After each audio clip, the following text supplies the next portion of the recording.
આજે શિવ મહાપુરાણ જ્ઞાન યજ્ઞ મહોત્સવ એના વૈભવી 7મા સોપાને આવીને ઊભું છે. તમે પ્રભુ શિવના નિરાકાર સ્વરૂપની પૂજાનું સંહિતા સાંભળી ગયા. પ્રભુના સાકાર સ્વરૂપે શિવજીની લીલા, સતી માતા સાથે વિવાહ, પાર્વતી માતા સાથે વિવાહ, એમના પુત્રો કુમાર કાર્તિકેય, ગણપતિ દાદાનો જન્મ, શિવજીની યુદ્ધ કૌશલ્ય, એમજ શિવજીના વિવિધ અવતારો હું તમને વર્ણન સાંભળી ચૂક્યા છું.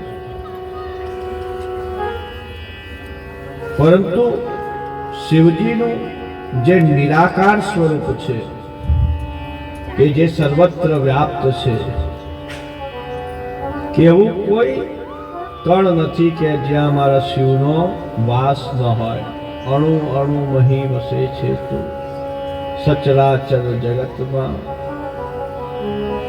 સમગ્ર વિશ્વમાં, અનંત કોટી બ્રહ્માંડમાં 14 બ્રહ્માંડ નાયક, મહાનાયક, ઈશ્વર, મહેશ્વર,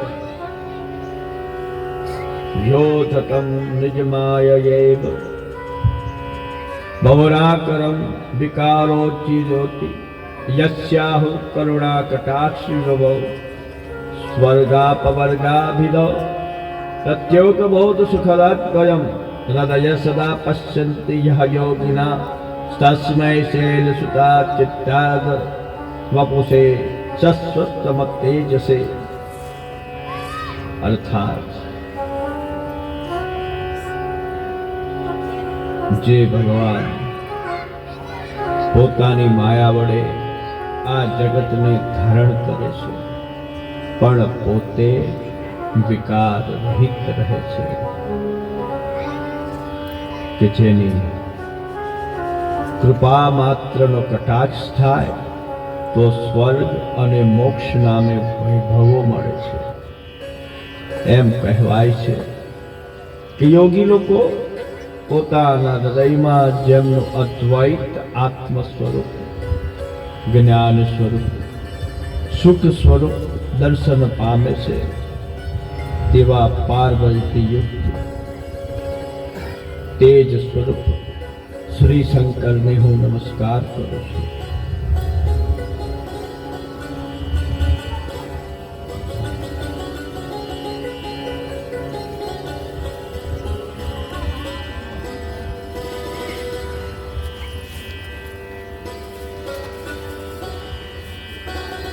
પ્રભુ શિવ કહેતા કલ્યાણનો માર્ગ જે પ્રશસ્ત કરે છે અને કલ્યાણને પામવાના ચિહ્નને લિંગ અર્થાત શિવલિંગ કહેવામાં આવે છે. લય નામ ઇતિ લિંગ અલિંગી જન્મ નામે લિંગ અજન્માનો લોકા કિમ વયંતોપి જગતા મધિષ્ઠાતારમ કિમ ભવિદ્રનાદત્ત ભવતિ અનિશો વાક્યાદ ગુણજન્ને કહ પરિકરો યતો મંદાસ્ત્વમ પ્રત્યમરમત સંસેદત ઇમે ત્રૈ સાંખ્યમ યોગ પશુપતિમ પતિમ વૈષ્ણવવિતિ. કે જેનો જન્મ નથી, જેનું મૃત્યુ નથી, એ ઈશ્વર હોઈ શકે. ઈશ્વર અને અંશાવતારમાં બહુ મોટું અંતર છે. આપણે એમ કહીએ કે આ મનીષભાઈ એમના ફાધર જેવા દેખાય છે, તો એમના ફાધરને એમનામાં અંતર ખરું ને કે નહીં? એમના અંશથી ઉત્પન્ન થયા છે માટે એમના જેવા દેખાય છે, પરંતુ એ પોતે તો નહીં ને. તો ઈશ્વર અને ઈશ્વરી અંશથી ઉત્પન્ન થતા દેવત્વને પામનાર દેવતાઓ. દેવ એક યોની છે, જેમ તમારી યોની કે ભાઈ તમે કઈ જાતના, તો કે અમે માણસ સૌથી પહેલા તો એવું કેવું પડે ને તમારું વર્ગીકરણ કરો કે તમારું વિજ્ઞાનની ભાષામાં વર્ગીકરણ કહેવામાં આવે તો તમે શું લખો કે ભાઈ અમે મનુષ્ય જાતનું પ્રાણી છું. આપણે પ્રાણી કહેવાય ને, જે પ્રાણ ધારણ કરીને પ્રાણી કહેવાય. મનુષ્ય જાતનું પ્રાણી છું અને ટટ્ટાર ઉભો રહીને બે પગે ચાલે એવું મેરુદંડ સહિત. અને તમારું વૈજ્ઞાનિક નામ હોમો સેપિયન્સ સેપિયન્સ છે. માણસનું વૈજ્ઞાનિક નામ હોમો સેપિયન્સ સેપિયન્સ છે. અને એ વિજ્ઞાન એવું કહે છે કે તમારા પૂર્વજો જે તે કાળે વાનર હતા, નર હતા. એટલે કેટલાને હજુ ચાલતા થયા, હરતા થયા, ફરતા થયા, કપડાં પહેરતા થયા, પણ હજુ એ પૂર્વજોના ગુણ ગયા નથી. માણસ ગમે એટલો ઘેડો થાય પણ ગુલાટો મારવાનું છોડે નહીં. હજુ ગુલાટો મારવાનું છોડ્યું નથી. કંઈક તો સાચવી રાખવું પડે ને બાપ દાદામાં.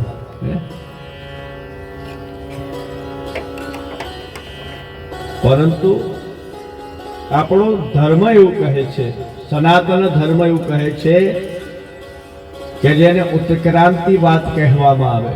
ઉત્ક્રાંતિવાદ કે મનુષ્યનો આ પૃથ્વી પર સૌથી કઈ જીવ સૃષ્ટિએ જન્મ લીધો, તો વિષ્ણુના દશાવતાર તમે વાંચો ને તો તમને ખબર પડે. મચ્છ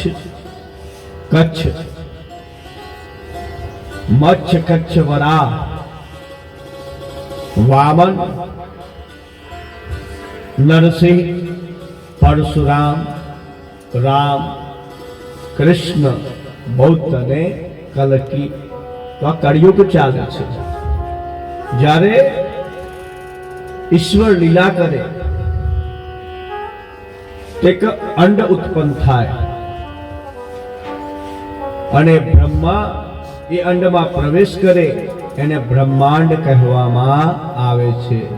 બ્રહ્માંડની છંદી સુધી પાડો કે બ્રહ્મા વત્તા અંડ, ને બ્રહ્મા જે અંડમાં પ્રવેશ કરે છે એને બ્રહ્માંડ કહેવામાં આવે છે. એવા 14 બ્રહ્માંડ છે.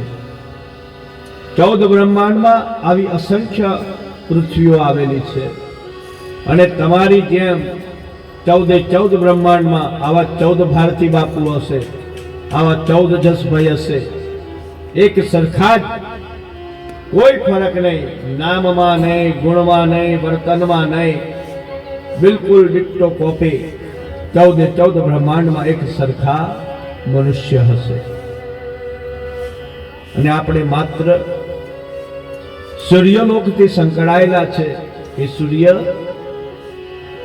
એની ચુંબકીય ક્ષેત્રથી આ નવગ્રહોને પોતાની ધરીમાં સમાવેલો છે. અને જ્યારે ઈશ્વર લીલા કરે, મહાપ્રલય આવે. મહાપ્રલય કોને કહેવામાં આવે? ભૂકંપ આવવો, ધરતીકંપ આવવો, સુનામી આવો, હિમશિલા પ્રપાત થવો. વર્ષો પહેલા કેદારનાથમાં એક સાથે હિમશિલા ઘસડી પડી અને આખા ગામો નકશામાંથી ગાયબ થઈ ગયા. એમાં એ ના જુએ, પછી એ કુદરતી પ્રપાત, નાનું બાળક હોય એને લઈ જાય, કોઈ પુણ્યશાળી સાધુ તપ કરતો હોય એને પણ લઈ જાય, અધર્મીને પણ લઈ જાય. તે સ્થળનો જ્યાં સ્થળ છે ત્યાં શૂન્યતા, અને જ્યાં શૂન્ય છે ત્યાં સ્થળ, જ્યાં જળ ત્યાં સ્થળ, અને જ્યાં સ્થળ ત્યાં જળનું નિર્માણ થાય છે. પરિવર્તન સંસારનો નિયમ છે. અને પરિવર્તન કરતા, પરિવર્તનકારી, દ્રષ્ટા, જગતના નિયંતા સદાશિવ સ્વયં પોતે છે.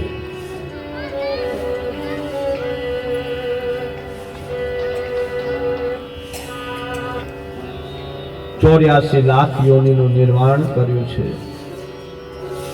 બ્રહ્મના અંડથી કેટલાક મૈથુની સૃષ્ટિથી ઉત્પન્ન થયા, કેટલાક માનસિક સૃષ્ટિથી ઉત્પન્ન થયા, કેટલાક અંડજ છે, કેટલાક પ્રસ્વેદ છે.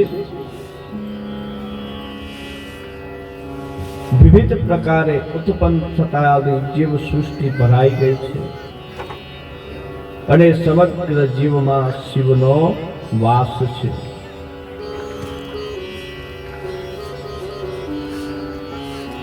ઈશ્વરને મનુષ્યને એક એવી ઈશ્વરે સદબુદ્ધિ આપી કે મનુષ્ય સમજી શકે છે, વિચારી શકે છે, અનુસરણ કરી શકે છે. તો મનુષ્ય યોની ઉપર, મનુષ્ય જાત ઉપર એક મહત્વનું કાર્ય સોંપવામાં આવ્યું. અમારા બા મને કથા કહેતા, હું નાનો ત્યારે, મારા દાદીમાં, અને આ જે દીકરી છે ને એટલો હું આવી અને બાલ મંદિરે મારા બા મને લેવા આવે એટલે મારી બાની આંગળી પકડી અને ચાલતા ચાલતા સરસા તળાવે સોમનાથ મહાદેવ અમારા ઈષ્ટદેવનું મંદિર, એ અમે ત્યાં જઈએ. બાની જોડે હું જાઉં એટલે બા પછી પ્રખાલનું કાર્ય કરે, પ્રક્ષાલનનું કાર્ય કરતા અને અમારું મંદિર એને સાફ સફાઈ કરે. અને ત્યાં સુધી હું ત્યાં મંદિરના ઓટલે બેસી દઉં. પછી બધું પતી જાય એટલે મારી બા મને કંઈક ધર્મની વાતો કહે, શીખવાડે કે આવી રીતના પૂજા કરવાની, બધા દ્રષ્ટાંતો કહે. એ સંસ્કાર મને નાનપણમાં મળ્યા. અને અમારા મોહલ્લામાં અમારું જૂનું મકાન સરદાર ગોળના ખાચામાં, અને એ ત્યાં આજુબાજુ બધા બ્રાહ્મણોનો પરિવાર રહે. બધા ઘનપાઠી બ્રાહ્મણ, કરનાળીના, ચાણોદના, જાંબુ બ્રાહ્મણ, ઔદિત્ય સહસ્ત્ર, એમાં તો પાઠક દાદા હતા, એમનો દીકરો. અને અમારે બાજુમાં હનુમાનજીનું મંદિર અને એક જ અમારી દિવાલ. એમના દીકરાને વેદ પાઠ ભણાવવા બેસાડે, પરંતુ પેલો ભાગી જાય, દાદાને દેખાય નહીં ને એટલે આંગળી પકડીને કોઈક બીજાને તે બેહાડીને જતો રહે. અને પેલા ખાલી હુંકારો ભર્યા કરવાનો. પછી મને થયું કે લાય હું જ બેસું. એટલે પેલા ભાઈને એમ કીધું, તું કોઈને બોલાવતો નહીં, હું તારી જગ્યાએ બેસી જઈશ, તારે જવું તું જઈ આવજો. તો એ જે બધા વેદના મંત્રો અને એ બધી વિદ્યા એમને શીખવી, પણ પેલા દાદાને ખબર પડી જાય કે એમનો પુત્ર નથી. પછી સાંજે મારી બા એમને ત્યાં લઈ જાય એટલે પછી દાદાને ખબર પડી ગઈ હતી કે આ કે ભારતી બાપુનો છોકરો જ મારી પાસે શીખવા બેસે છે. પછી ખૂબ પ્રેમથી બધી એમને ઘણી બધી જ્ઞાન મને આપ્યું. તો જ્ઞાન જેને લેવું છે ને એની કોઈ સીમા નથી. જેને જ્ઞાન ગ્રહણ કરવું છે ને અને જેને સરસ્વતીની ઉપાસના કરવી છે ને એને કદીએ કોઈ સીમા નડતી નથી.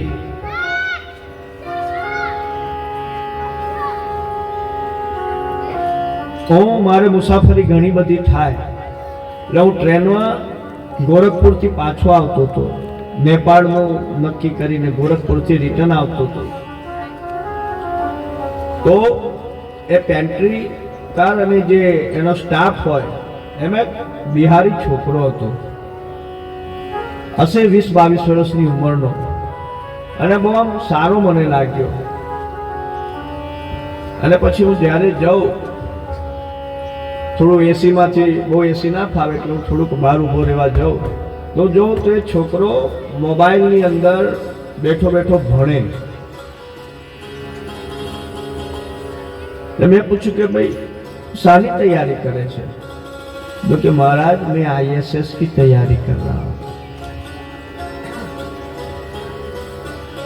गरीब હતો, ટ્રેનમાં સુવાનું, ટ્રેનમાં જમવાનું અને ટ્રેનમાં બધું કામ કરતા કરતા ISS ની અધિકારીની પરીક્ષા આપતો હતો.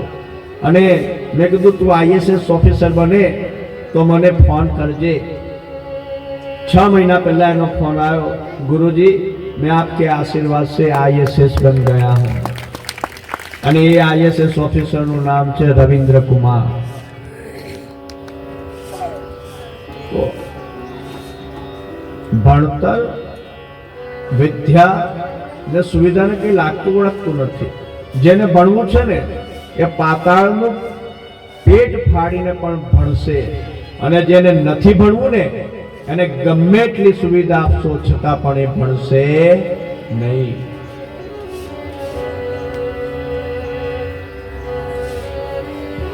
તો બાળક જ્યારે ગર્ભમાં હોય, કાલે પણ મેં ગર્ભના સંસ્કાર વિશે વાત કરી હતી. તમે જ્યારે બાળક ગર્ભમાં હોય છે ને ત્યારે જ એના સંસ્કારોનું સિંચન થઈ જાય છે. ચોથે મહિને હલનચલન શરૂ થાય અને જ્યાં બીજા રોપણ થાય ને ત્યારથી સંસ્કારનું રોપણી થાય છે. અને એ સમયે સગર્ભા અવસ્થા દરમિયાન માતાને 100 શિક્ષક કેમ કહી છે કે એક માતા 100 શિક્ષકની ગરજ સારે છે. તો આ બધી માતાઓ બહુ ભણેલી હશે. કેટલી માતાઓ તો સ્કૂલે નહીં ગઈ હોય, બાલવાડીમાં પણ નહીં ગઈ હોય. પહેલા સ્ત્રીઓને કેમ કે આ સ્ત્રીઓને શું ભણાવવાનું, કન્યાઓને શું ભણાવવાનું? એને તો પાર્કે ઘેર જવાનું, ચૂલો હાચવવાનો, રસોઈ હાચવવાની, એટલે એ બધું શીખવાડવામાં આવે. હવે ધીરે ધીરે બધા પ્રયત્ન થયા નારી સશક્તિકરણ, કે નારીને દીકરીઓને ભણાવવામાં આવે. અને દીકરીઓએ ભણવામાં, તમે આ જો બોર્ડનું રિઝલ્ટ આવે ને એમાં જોજો, દીકરીઓ 100% હશે ને એમાંથી 75% દીકરીઓ અવ્વલ નંબર પર હશે.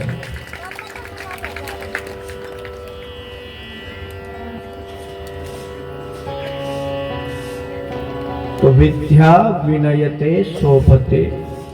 વિદ્યા ક્યાં પાંગરે છે? વિદ્યા જેનામાં વિનય છે એ વિનયની ભૂમિમાં વિદ્યા માતા સરસ્વતી માતા પાંગરે છે. તમે ગમે એટલા મોંઘા બી લો, પરંતુ દરિયાની ખારી જમીનમાં બી રોપો, મોંઘામાં મોંઘું બી લઈ આવો, સારામાં સારા તમે જંતુનાશક લાવો, પરંતુ ઉસર ભૂમિમાં કદી એ બી ઉગશે નહીં ઉગે. તો કહેવત છે ને કે પથ્થર ઉપર પોરા તે પોરા. ઘણાને કઈ ફરક ના પડે, અહીંથી સાંભળે રામથી કાઢી કાઢે. ને ઘણા એવા હોય કે અહીંથી સાંભળે, બે બાજુથી સાંભળે ને અહીંથી હોય કાઢે, એવાય હોય છે. હજુ આ બાજુથી કાઢી કાઢે તે લગીન ઠીક છે, પણ કંઈક વાગતું અથડતું સાંભળ્યું હોય, કઈ લેવા દેવા ના હોય, પણ બંધ બેસથી પાઘડી પહેરી લે કે ના તે મને જ કીધું, અને પછી ઝઘડો કરવા મંડી પડે. તો વિદ્યા વિનયતે શોભતે. જ્યાં સુધી તમારી અંદર વિનય નથી, વિવેક નથી, ત્યાં સુધી તમારા જીવનમાં તમે કંઈ પ્રાપ્ત કરી શકશો નહીં. તમે ગમે એટલા ગુણવાળા હશો, પરંતુ જ્યાં સુધી તમારામાં સાલાસતા નથી, નમ્રતા નથી, વડીલો પ્રત્યે આદર નથી, સત્કાર નથી, ઈશ્વર તમને કશું નથી આપતું. તમારું જે હોય ને એ પણ બધું વ્યર્થ થતું જાય છે, ઉસર ભૂમિની જેમ થતું જાય છે. તમારા ગુણ બધા નિર્ગુણ થતા જાય છે. તો જેને આગળ વધવું છે, પ્રોગ્રેસ કરવો છે, સફળતાના શિખરો પામવા છે, એને એના જીવનમાં નમ્રતાને સ્થાન આપવું જોઈએ, વિવેકને સ્થાન આપવું જોઈએ. વેદ વ્યાસજીએ પૂછ્યું છે, સૌનક મુનિએ વેદ વ્યાસજીને પ્રશ્ન કર્યો કે પ્રભુ, આ ઘોર કળિયુગ વ્યાપી રહ્યો છે. અને કેવો કળિયુગ છે તમે જોઈ રહ્યા છો કે કળિયુગનો દુષ્પ્રભાવ કેવો છે. તમે પેપર ખોલીને વાંચો તો રોજે રોજ એવી કેટલીક ઘટનાઓ થતી હોય કે આપણું મન અને આપણું માથું શરમથી નમી જાય. પહેલા તો એક રાવણ હતો, અત્યારે તો ગલીએ ગલીએ રાવણ પેદા થઈ ગયા છે. માટે કહ્યું કે કલયુગ કેવલ નામ આધારા, જપત જપત નર ઉતરે ભવ પારા.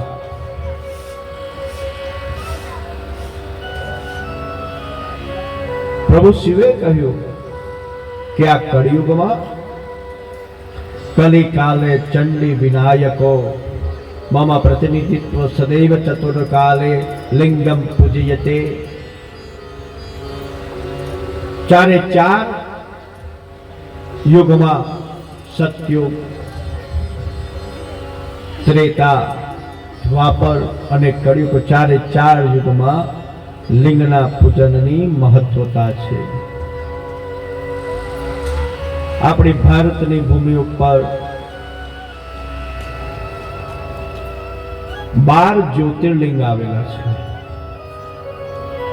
જ્યોતિર્લિંગ કોને કહેવામાં આવે? કે જેની સ્થાપના કોઈએ ન કરી હોય અને સ્વયં શિવજી જ્યાં પ્રકટ થયા હોય પોતાના સાકાર સ્વરૂપે, અને એ શિવજી એમના અંશ સ્વરૂપે જ્યોતિ સ્વરૂપે જે વિગ્રહમાં સમાવિષ્ટ થઈ જાય એ વિગ્રહને જ્યોતિર્લિંગ કહેવામાં આવે છે. ભારતની ભૂમિ પર 12 જ્યોતિર્લિંગ, સૌરાષ્ટ્રે સોમનાથમ શ્રીશૈલે મલ્લિકાર્જુન, ઉજ્જૈન્યામ ઓમકાર મમલેશ્વરમ પલ્લામ વૈદ્યનાથમ દાક્ષિણાભિમ શંકરમ સેતુબંધુ રામેશમ નાગેશમ દારુકાવને વારાણસી વિશ્વસમ ત્રંબકમ ગૌતમી તટે હિમાલય તુ કેદારમ ધૃષ્મેશમ શિવાલય. એતાની જ્યોતિર્લિંગાની સાયં પ્રાત પઠે નર સપ્ત જન્મકૃતમ પાપમ સ્મરણેન વિનશ્યતિ. જે કોઈ મનુષ્ય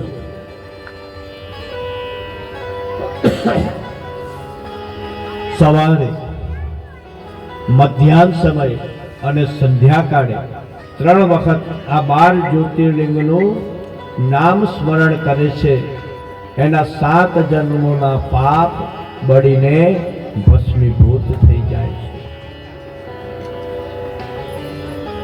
વિચાર કરો કે નામ સ્મરણ કરવા માત્રથી તમારા 7 જન્મના પાપ બળીને ભસ્મીભૂત થતા હોય. એનાથી આગળ વધતા વેદ વ્યાસજીએ જ્યોતિર્લિંગનો મહિમા વધારતા કહ્યું છે, યસ્ય જ્યોતિર્લિંગાની યેન મનુષ્ય સપ્ત અહોરાત્રેણ નિવાસ કરોતિ તસ્ય પુનર્જન્મ નાસ્તિ ભવતિ. અર્થાત જે મનુષ્ય જીવાત્મા કળિયુગમાં જ્યોતિર્લિંગની સમીપમાં 7 અહોરાત્ર એટલે કે 7 દિવસ ને 7 રાત્રિ સુધી રોકાય છે, નિવાસ કરે છે અને પ્રભુ શિવનું ભજન કરે છે, એનો પુનર્જન્મ થતો નથી. અને આ વાક્યને સાર્થક કરવા માટે અમારું શિવ ચેરિટેબલ ટ્રસ્ટ 12 જ્યોતિર્લિંગ ઉપર શિવ કથા કરવા કટિબદ્ધ બન્યું. એમાંથી અમે 2 જ્યોતિર્લિંગ ઉપર શિવ કથા કરી ચૂક્યા છે. પ્રથમ રામેશ્વર જ્યોતિર્લિંગ ઉપર અમારી કથા થઈ ચૂકી. હમણાં જ આ કથાની શરૂઆત પહેલા જ 1 દિવસ પહેલા જ અમે મલ્લિકાર્જુન દાદાની કથા કરીને આવ્યા છે. અને હવે મે મહિનામાં કેદારેશ્વર દાદા, બદ્રી કેદાર વિશાલ કેદાર ઘાટીમાં શિવજી સમીપ 7 દિવસની શિવ કથાનું આયોજન કર્યું છે.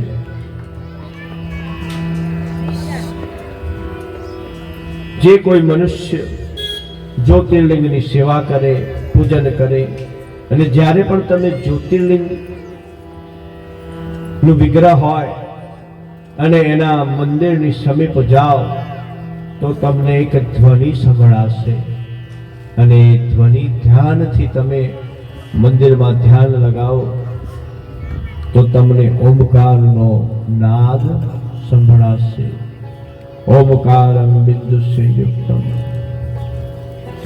કામદમ મોક્ષદમ ચૈવ ઓમકારાય નમો નમઃ.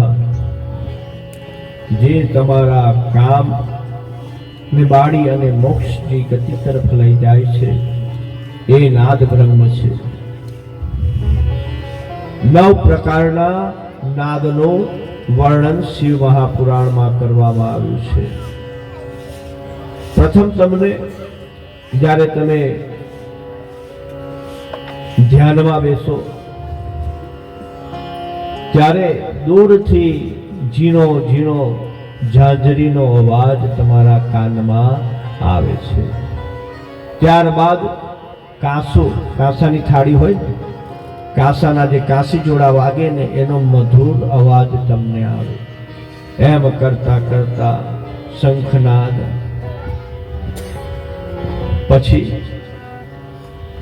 ગાયનું જે શીંગડું હોય એમાંથી જે વાજિંત્ર બનાવે છે એ ભેરીનો નાદ તમને સંભળાય છે. આમ અનહદ નાદના વાજા તમારા હૃદય કમળમાં વાગવા લાગે છે. એમ કરતા કરતા તમને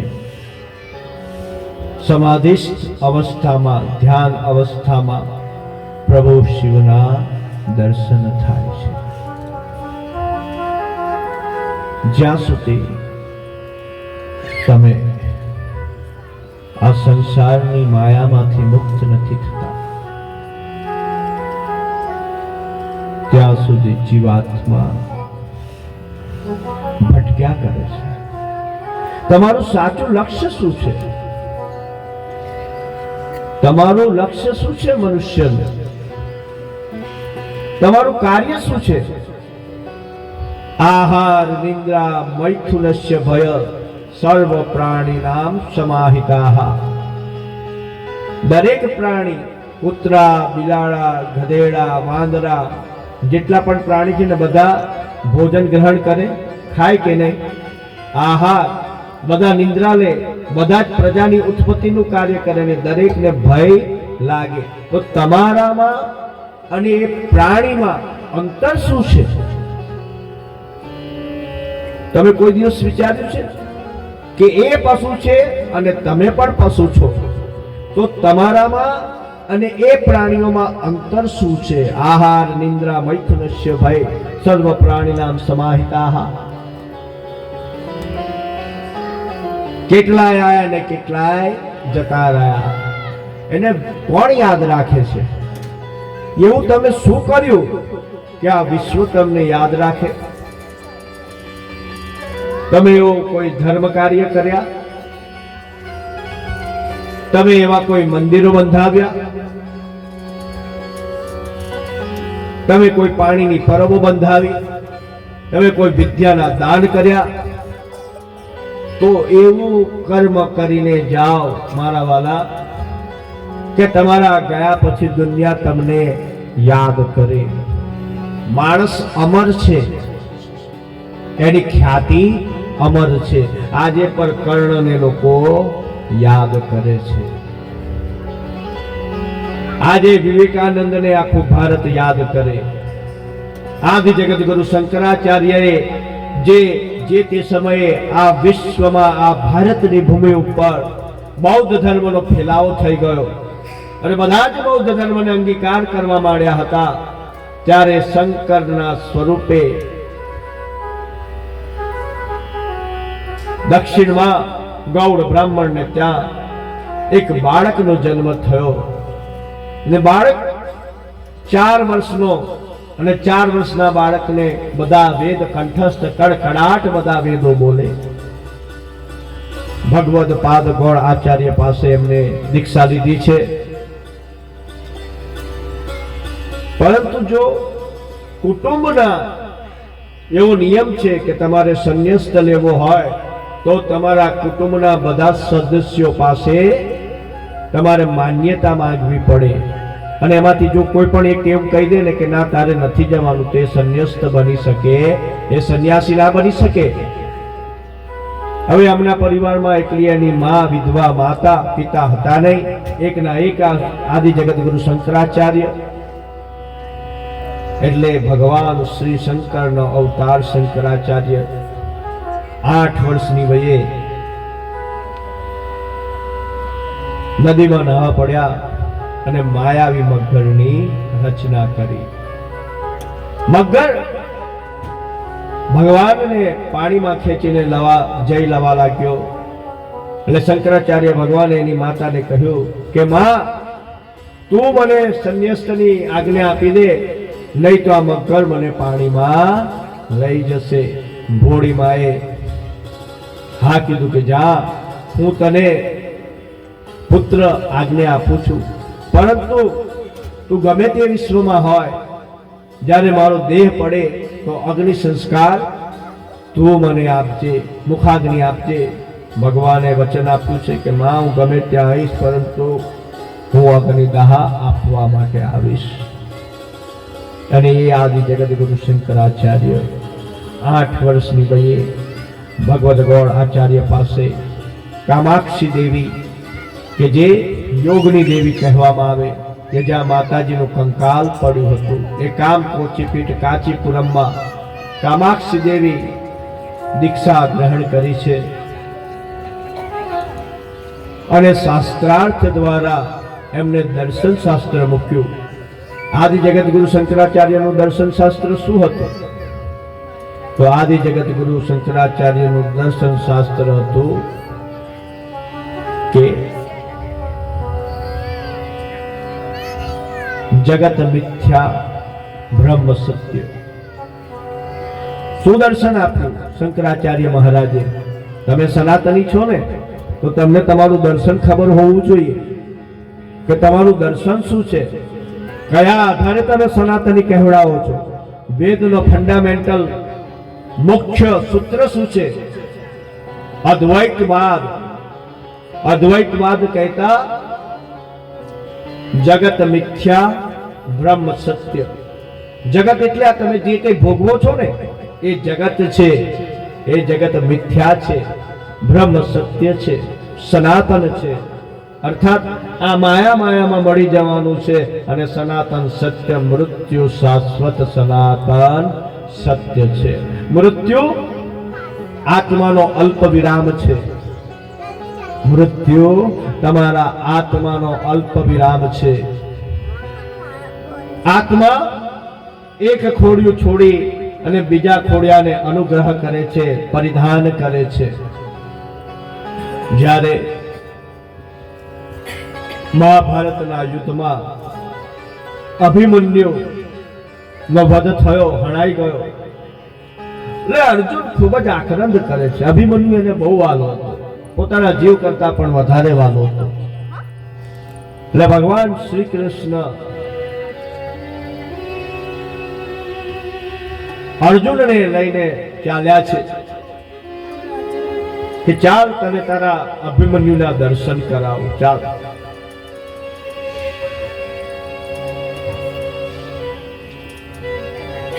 અને એક ઝાડની બખોલમાં એક પોપટીએ બચ્ચાને જન્મ આપ્યો હતો. અને કૃષ્ણ ભગવાને અર્જુનને કીધું કે જો આ તારો અભિમન્યુ. કૃષ્ણ ભગવાને અર્જુનને કહ્યું કે જો આ તારો અભિમન્યુ. અર્જુન છૂટી પોકે રડી પડ્યો છે. પોપટના બચ્ચાને જોઈને રુદન કરવા લાગ્યો, હૈયા ફાટ રુદન કરે છે. હે પુત્ર, હે પુત્ર, પુત્ર પુત્ર કહેતા રડતો જાય છે.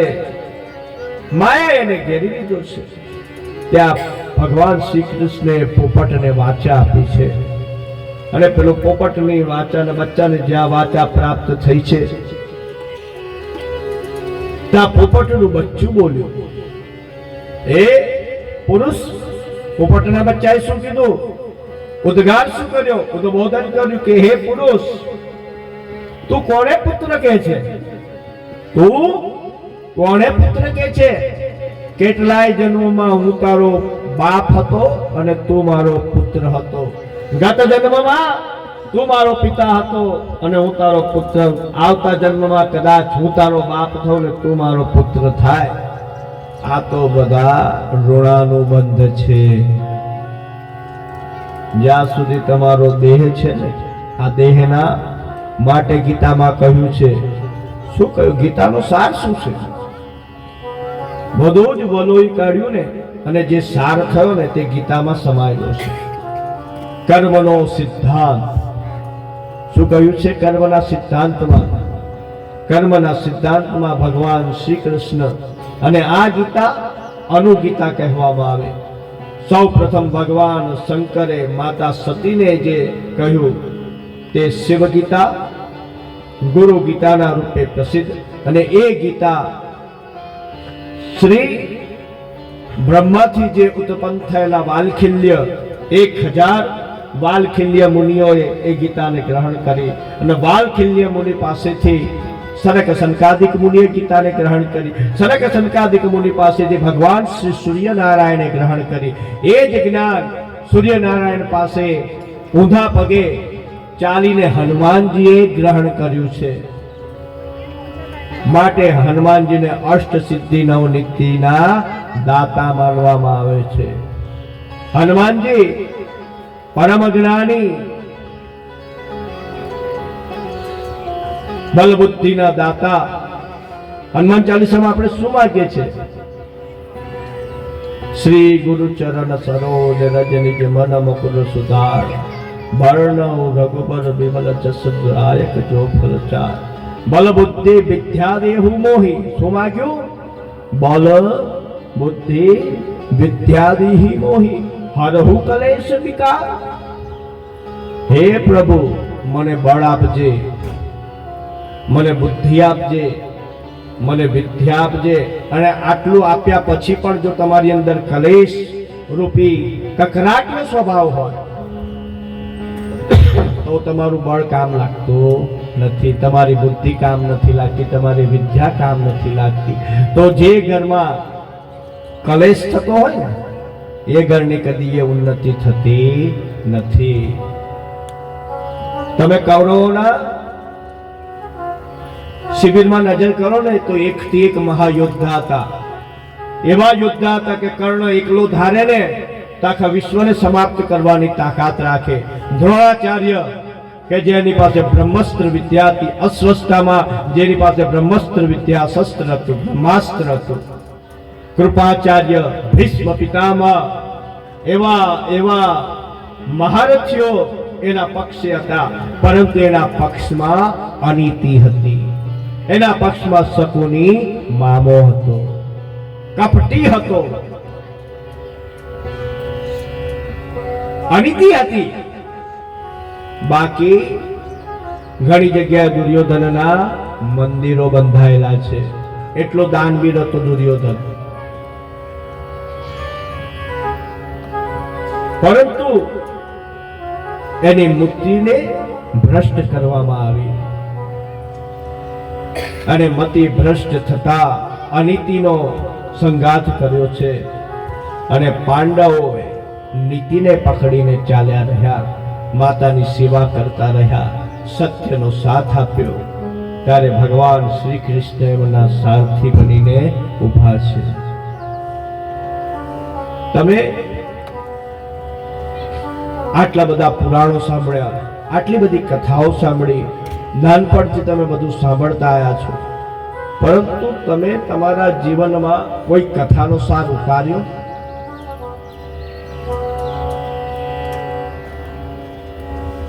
સત્સંગ, સત્યનો સંગ કરવો, એનું નામ સત્સંગ કહેવામાં આવે. બાકી અત્યારે તમે જે કરો છો ને એને કથા શ્રવણ કહેવામાં આવે. શું કહેવામાં આવે? કથા શ્રવણ. શ્રવણનું મનન કરવું, મનનનું ચિંતન કરવું. અને એ ચિંતન કરતા કરતા કરતા આ 9 દિવસની કથામાં મારી એટલે મારી પોતાની નથી આ વાત, પરંતુ ઋષિ મુનિઓનો જે ખજાનો છે, સંતોનો ખજાનો છે, કવિઓનો ખજાનો છે, હું તો માત્ર આ વ્યાસપીઠ ઉપરથી એક વહેંચવાનું કાર્ય કરું છું. તમારી પાસેથી પણ હું કંઈક શીખતો હોઉં છું. જ્ઞાન તમારી અંદર પણ પડેલું હોય છે. એક અવલોકન કરતો હોઉં છું અને એ દ્રષ્ટિથી હું બધાને વહેંચતો હોઉં છું. તેવાથી છેલ્લા દિવસે આપણે વ્યાસ પૂજનનો કાર્યક્રમ રાખ્યો છે. મંગળવારે એ અવઢવ હતી, નક્કી નહોતી કરી શકતા આપણે કે ઈશ્વર છે કે નથી, પણ એવું ખબર પડી ગઈ, સમજણા થયા. જેમ ઠોકરો વાગતી ગઈ, આંખો ખુલતી ગઈ, એમ એવું ખબર પડવા લાગી કે આ સૃષ્ટિનો નિયંતા કોઈક છે, આ કરતા ધરતા કોઈ છે. ને કેવી ખબર પડી ગઈ કે મનુષ્ય લાચાર છે. મનુષ્ય શું છે? લાચાર છે. એની આગળ એનું કદ ટૂંકું પડી જાય છે. કોઈનું કઈ ચાલે નહીં. ગુજર હૈ, ગુજર હૈ, गुजर है, ये बस ये कि गुजर है. हमें सबको जाना है, हम सबको जाना है. कोई आज जाएगा, कोई कल को जाएगा, कोई जाने को तैयार है, न जाने उसका बुलावा कब आ जाए. कब हमें ये फानी दुनिया छोड़ के ये संसार को अलविदा कहना पड़ जाए मालूम नहीं है. लेकिन ये बात तय है कि हम सबको एक दिन यहाँ से जाना है और निश्चित है, वो तय है, नक्की छे कि हमारे बधाए આપણે બધાએ આ દુનિયાને છોડીને જતું રહેવાનું છે. એક કિરદાર છે. ઈશ્વરે તમને એક રોલ આપ્યો છે, એક નાટક છે. આ વિશ્વ એક મંચ છે અને આપણે બધા નાટકના કલાકારો છે. અને તમારી લીલા પર ઈશ્વર ક્યારે પડદો પાડી દે ખબર નહીં.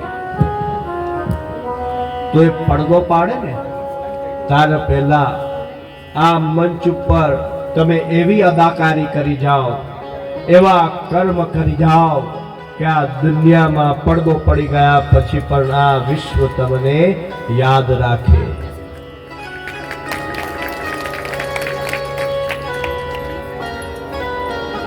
એક નગર અને નગરના મધ્યમાંથી સ્મશાનનો રસ્તો જાય. સ્મશાન હંમેશા ગામ નગરના છેવાડે હોય. એટલે નગરને ચીરીને જે બજાર હતું એ બજારમાંથી રસ્તો છેલ્લે બધા જ રસ્તા સ્મશાને જ ભેગા થાય. તો સ્મશાને જાય અને એ નગરમાં મુખ્ય માર્ગ ઉપર એક ભાભાનું ઘર અને નવી નવી વહુ આવેલી એમને ત્યાં. અને મર્યાદા એટલે પેલા વૃદ્ધ ઉંમરલાયક જે વડીલ હતા તે બાર ઢાળીઓ ઢાળીને આરામ કરતા અને પેલી વહુ બાર વાસણ માંજે.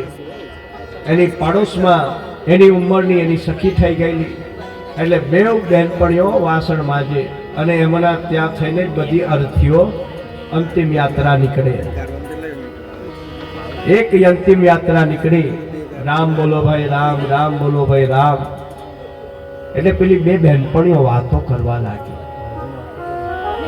પેલા બાબાની વહુએ કીધું કે બેન આ માણસ સ્વર્ગમાં જશે. શું કીધું? કે આ માણસ સ્વર્ગમાં જશે. અઠવાડિયા પછી એક બીજી નનામી નીકળી. એટલે ફરી પાછું રામ બોલો ભાઈ રામ થયું. અને પેલી વહુએ એની બહેનપણીને કહ્યું કે આ નરકમાં જશે. શું કહ્યું? આ નરકમાં જશે. એટલે પેલા ડોસા ખાટલામાં પડ્યા પડ્યા બધું સાંભળ્યા કરે. એટલે ડોસાએ એની વહુને બોલાવી કે વહુ બેટા જરાક અહીંયા આવો તમે, મારે તમને એક સવાલ પૂછવો છે. કે શું બાપુ? શું પૂછવું છે બાપુજી તમારે? તો કે વહુ બેટા તમે તમારા પિયરમાં કોઈ યોગી પાસે વિદ્યા શીખ્યા છો? તમે અંતર્યામી છો?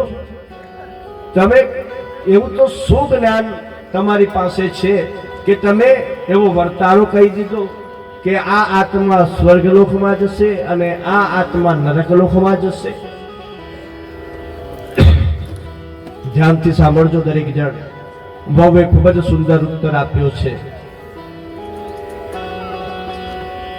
વહુએ એના સસરાને કહ્યું કે હે પિતાજી, મેં મારા પિયરમાં કોઈ વિદ્યા ગ્રહણ નથી કરી. ના હું યોગ શીખી છું, ના હું અંતર્યામી છું. હું તો એક સરળ મનુષ્ય છું. પરંતુ મને એટલી ખબર પડે છે કે જે પહેલી વખત જે નનામી લઈને ડાગુઓ નીકળ્યા ને, રામ બોલો ભાઈ રામ, અને એની પાછળ એમને સ્મશાને જે છોડવા બધા એમના સગાવાલા મિત્રો ગ્રામના માણસો આવ્યા હતા ને, એ એવું કહેતા હતા કે બહુ ભલો માણસ હતો. શું કહેતા હતા? કે આ બહુ ભલો માણસ હતો અને એની ખોટ હવે અમને પડશે, સમાજમાં એની ખોટ પડશે. તો પિતાજી, જેની પાછળ ગયા પછી લોકો એવું કહે ને કે બહુ ભલો માણસ હતો, કે જેની ખોટ પડશે ને એ તો અવશ્ય સ્વર્ગમાં જવાનો છે. તમે નહીં, પરંતુ તમારા કર્મો બોલવા જોઈએ. તમે તમારા જીવનકાળમાં કરેલા કર્મો એ તમારી જમા પૂંજી છે. અને બીજી નનામી નીકળી ને, તો એ બીજી નનામીની પાછળ એના ગામવાળા એમ કહેતા હતા કે સારું થયું, એક ઓછો થયો, આ પૃથ્વી પરનો ભાર ઓછો થયો. તો જે સમાજને નડતર રૂપ હોય ને એ નરક લોકમાં જાય છે. તો આપણે નક્કી કરવાનું છે, હજુ સમય છે, જાગી જજો, સુધરી જજો. શિવ મહાપુરાણ તમને સાવધાન કરે છે, લાલ બત્તી બતાવે છે કે જીવનમાં એવા કાર્ય કરજો કે તમારા ગયા પછી સમાજને તમારી ખોટ પડે. એવા કાર્ય કરજો, જીવન જીવી જાણજો, તમારા મૃત્યુને સુધારજો, તમારા અંત સમયને સુધારજો. બાકી એક નાનકડું દૃષ્ટાંત કહું, લોકો કેવા હોય છે. દરેક ગામમાં, સોસાયટીમાં, નગરમાં, મોહલ્લામાં આવા તમને મળી જ જાય નમૂના. એક ગામમાં 4 જણની ચંડાળ ચોકડી, 4 જણની ચંડાળ ચોકડી. હવે આ ચંડાળ ચોકડીનું કામ શું? એમાં એક ઉંમરલાયક બધાનો આગેવાન અને 3 નવા એના શિષ્યો. એટલે હવાર પડે એટલે બધાના ઓટલા તોડવાનું કામ કરે. અને આ ચંડાળ ચોકડી કોઈ દિવસ કોઈનું સારું કરેલું નહીં.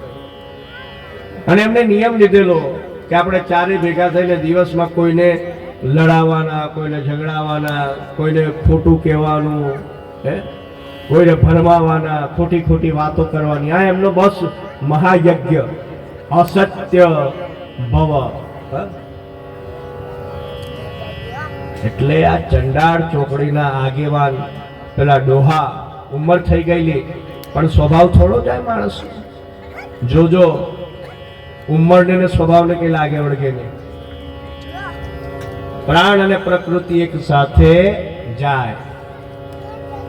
ઘડપણનું તો એક બહાનું હોય છે. લોકો એમ કે ઘડપણમાં આવો સ્વભાવ થઈ ગયો, ખોટી વાત. માણસનો જે સ્વભાવ હોય એવો ને એવો જ રહે છે, ભલે યુવા અવસ્થા હોય કે ઘડપણ હોય. એટલે આ ડોસા મરવા પડ્યા. મુખી એમના સરદાર, જીવ જતો નથી અને બહુ દુઃખ થાય કે હારું મરી જઈશ પછી કે આ ગામના લોકોને હેરાન કોણ કરશે? મારા મર્યા પછી આ ગામમાં હેરાન ગતિ બંધ થઈ જશે અને મારો જીવ નથી છૂટતો. એટલે રાત્રે એના છોકરાઓને ઉઠાડ્યા અને કે જાઓ કે આ મારા મિત્રોને બોલાવી લાવો.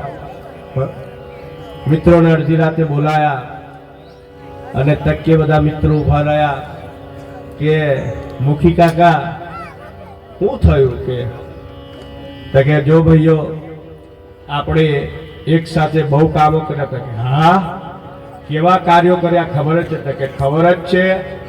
હવે મને એમ થાય કે મારા ગયા પછી આ કામ ચાલુ રાખવાનું, મારી જગ્યા ચોકપુર એવો ચોથું કોઈ હોધી લેજો, આપણી મંડળી તૂટવી જોઈએ નહીં. તો કે અમે વચન આપીએ છીએ કે આ કાર્ય અવિરતપણે ચાલુ રહેશે, તમે તમારે જીવ મૂકો. તો કે એમ નહીં, મારી શરતો છે કે આપણે ભાઈબંધીનો કોલ. કેવી શરતો? તો કે જો હું મરી જાઉં ને એટલે મને આ ગામમાં ના હળગાવતા, કારણ કે આ ગામમાં મેં કદીએ કોઈનું સારું કર્યું નથી, એટલે મારું દયા ભૂમિ પર ના પડવો જોઈએ. અને અડધી રાતે મારી નનામી તૈયારી કરવી અને મારી નનામી પાછળ તમારે ચારે જ નનામી ઉઠાવી અને મારી પાછળ કોઈ રામ બોલો ભાઈ રામ બોલવાનું નહીં. તો કે પાક્કું. બીજો તો કે આ મોઢાથી બહુ મેં નિંદા કરી છે, એટલે હું મરી જાઉં ને એટલે મારા મોઢામાં ગંગાજળ ના પધરાવતા, પણ બાવળિયાનો આટલો દંડો લેજો ને મારા મોઢામાં ખોસી દેજો. કે હારું. ના ના વચન આપો, નહીં તો હું પ્રેત બનીને પાછો આવવાનો. કે હું પ્રેત બનીને આવીશ કે જો આમાંથી કઈ ના કર્યું તો? કે ના બાપા, તમે જીવતા જીવત પ્રેત જેવા પલિત જેવા છો. તો કે અમે વચન આપીએ છીએ. વચન આપ્યું. હવે જેવું વચન આપ્યું એટલે મુખી કાકાએ દેહ છોડી દીધો. પેલા બધા ભાઈબંધોએ ભેગા થઈ અને એક ચોથાને હોધી લીધો કે ચાલ આજથી તું મારી મંડળીનો આગેવાન. એટલે 4 જણા ભેગા થયા અને નનામી તૈયારી કરી છે. મોઢામાં દંડો ખોસ્યો એટલે પેલી નનામીની હાઈટ ઊંચી થઈ ગઈ, જે વસ્ત્ર ઢાકે ને એટલે ઊંચું થઈ ગયું.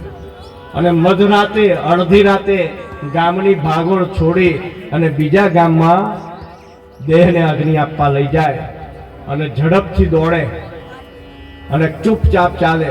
એટલામાં પેલા પોલીસ પટેલ ઘોડા પર બેસીને નીકળ્યા અને બૂમ પાડી, હે ખબરદાર, કોણ છે કે ઉભા રહો. એટલે જેમ બૂમ પાડે એમ પેલા 4 જણ વહેલા દોડે. પેલા ઘોડો દબાયો અને જઈને ફટાક કરીને ચાબુક ફટકારી બૈડામાં. એ ચાબુકના કોરડા વિંજ્યા કે ખબર નથી પડતી આટલી બૂમો પાડું છું. અલા મગન તું, અલા તું કાલિદાસ, એમ કરીને 4 જણ પ્રગટ થયેલા કે તમે તો આ ફલાણા ગામના અને કોણ છે કે ખોલો ખોલો ખોલો ખોલો. અને નનામી નીચે ઉતારાવડાય અને ખોલ્યું તો મોઢામાં બાવળનો દંડો હતો. તો કે આ મુખી કાકો કે આ તો કે તમારો પાકો ભાઈબંધ ગોઠ્યો કે? અને મને લાગે છે કે તમે ભેગા થઈને આને મારી કાઢ્યો છે, તમે જ જોડે ફરતા હતા ને. તો પેલો મરતા મરતા એવો ખેલ કરતો ગયો કે મારા મર્યા પછી હોય નડવાનું છોડું નહીં. લોકો કેટલા એવા હોય કેવું કામ કરી જાય ને તે મળતા પછી પણ નડે છે. તો આપણે નક્કી કરવાનું જીવનમાં કે તમારું જીવન કેવું હોવું જોઈએ, કે તમારું જીવન પ્રભુમય હોવું જોઈએ. પ્રભુ પાસે શું માંગુ? સ્વામી, હે પ્રભુ, મને એટલું આપજે કે જેમાં મારું ભરણ પોષણ થાય અને મારે ઘરેથી કોઈ સાધુ ન ભૂખ્યો જાય. कबीर कहे कमाल को 2 बातें सीख ले, कर साहेब की बंदगी और भूखे को अन्न दे. जो તમારા આંગણે કોઈ ભૂખ્યો આવી ગયો છે, ગરીબ આવી ગયો છે અને તમે જમવા બેઠા છો અને તમારા કાને અવાજ પડ્યો છે કે મૈયા કુછ દે દે. આપણે ત્યાં ખબર છે કે પહેલા માંગણ આવતા દરેક ઘરે ઘરે અને એને જે કંઈ પણ આપણે ત્યાં વધ્યું ઘટ્યું હોય બધું આપી દેતા, એનો ફેરો કાઢતા. પણ હવે એનો નિયમ હતો કે વાસી ઘરમાં રાખવું નહીં, વાસી બચે નહીં, કુત્તા ખાય નહીં. પણ આપણે તો અત્યારે ઉલટું કરી કાઢ્યું કે 2 ટંકનું હાથે બનાવવાનું અને વાસી ખાવાનું, અને પછી જાત જાતના રોગ શરીરમાં ગ્રહણ થાય. આ તમે જેટલું પણ ફાસ્ટ ફૂડ ખાવ છો ને એ ના ખાવું જોઈએ.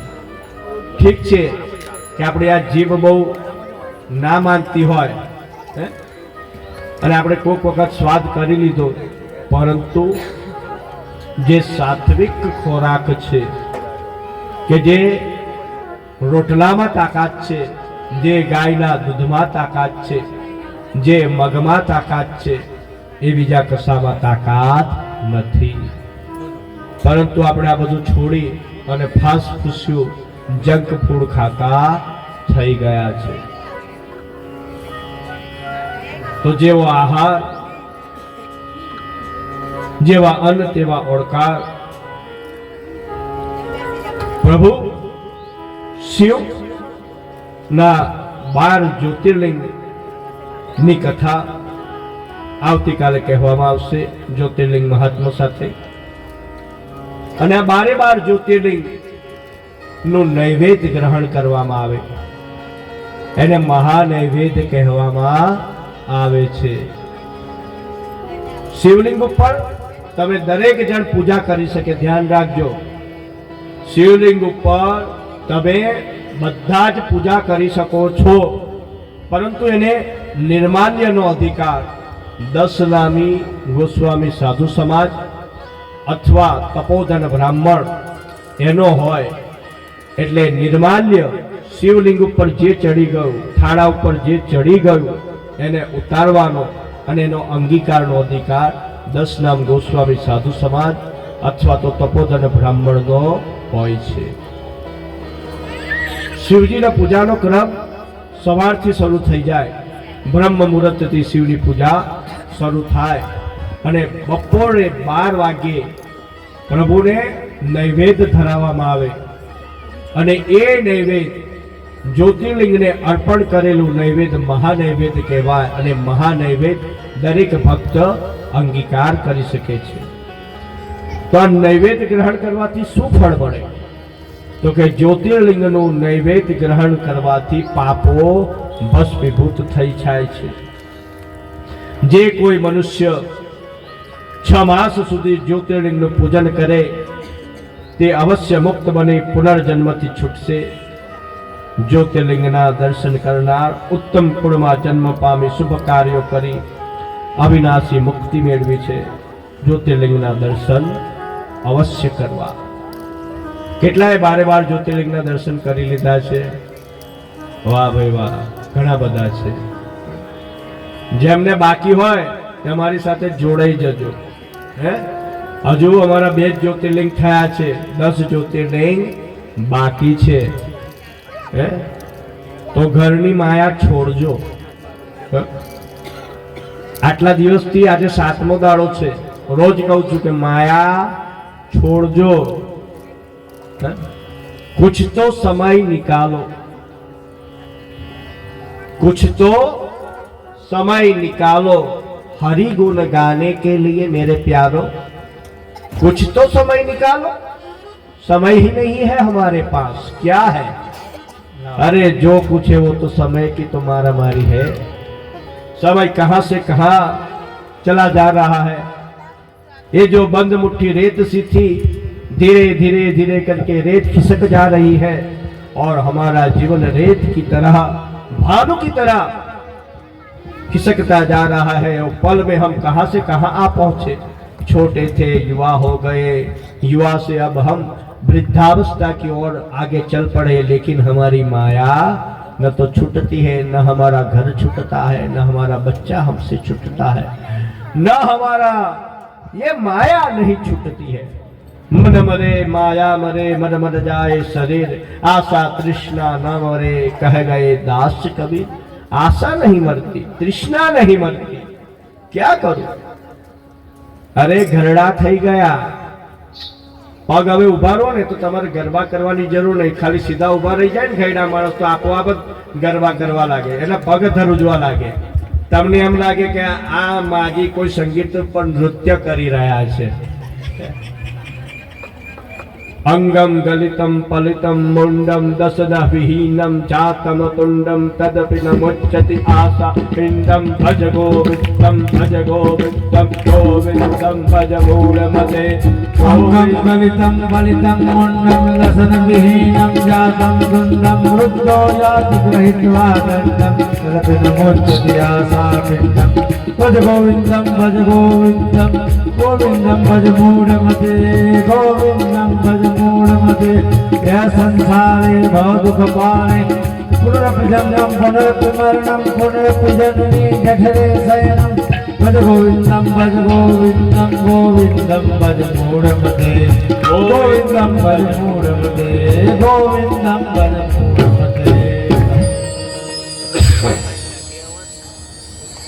તો આ સંસારની માયા છોડવી, અને માયા એમ ના છૂટે. આ પર્યટન જે છે ને, ધીરે ધીરે કરીને એનો અભ્યાસ થાય. તમે 8-10 દિવસ તમારા કુટુંબથી દૂર રહો, પ્રભુના સાનિધ્યમાં રહો, અને નવા બધા સભ્યો જે ભક્તિભાવ કરવા યાત્રામાં, ધાર્મિક યાત્રામાં જોડાય, ત્યાં તમારું નવું કુટુંબ પાછું બંધાય, નવો પરિવાર બંધાય. અને એ પરિવાર કેવો હોય? નિસ્વાર્થ ભાવનો, કઈ લેવા દેવાનું નહીં હોય. એ નવો શિવ પરિવાર તમને મળે, ધાર્મિક પરિવાર મળે કે જેને માત્ર પ્રભુનું ભજન કરવું છે, કીર્તન કરવું છે, હરિના ગુણગાન ગાવા છે, એવો એક સમુદાય તમને મળે છે. અને એમ કરતા કરતા કરતા તમને સંસારની માયા છૂટતી જાય છે. તો તીર્થાટન કરવું, પર્યટન કરવું.